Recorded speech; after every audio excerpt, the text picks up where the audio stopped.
আশ্বিন মাসের মাঝামাঝি সময় থেকে কার্তিক মাসের মাঝামাঝি সময় পর্যন্ত সারা ভারতবর্ষ জুড়ে শুরু হয় এক প্রাণবন্ত মরশুম, যেখানে শক্তিরূপিণী দেবী দুর্গা, লক্ষ্মী, কালী ও জগদ্ধাত্রীর আরাধনা করা হয়। স্বর্গ থেকে মর্তে দেবীর আগমনকে মানুষ পালন করেন শ্রদ্ধা, ভালোবাসা ও ভক্তি করেন।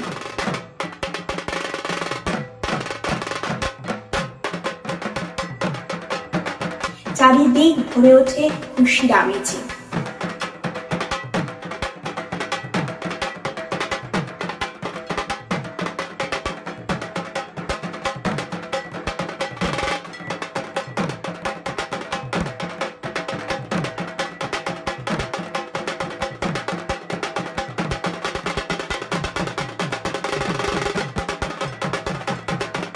আনন্দ, ভালোবাসা, উৎসবে ভরে ওঠে প্রতিটি ঘর।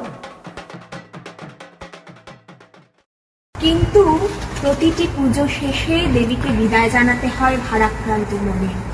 তারপর শুরু হয় তার আগমনের অপেক্ষায় দীর্ঘ 1 বছর। দুর্গা ও কালী শক্তির প্রতীক, আমরা সকলেই জানি। সাহস, দৃঢ়তা ও সহনশক্তির মূর্ত রূপ। তাই তাদের আগমন শুধু আলো আর আনন্দের উৎসব নয়, বরং তাদের আগমন মনে করিয়ে দেয় যে প্রতিটি নারী, প্রতিটি নারী, নবজাতিকা থেকে প্রবীণা পর্যন্ত এই দেবী শক্তি নিজের মধ্যে ধারণ করে।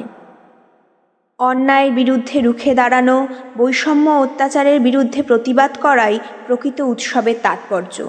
যখন নারীরা এই শক্তিকে গ্রহণ করেন, তখনই উৎসবের আসল মাহাত্ম্য পূর্ণতা পায়।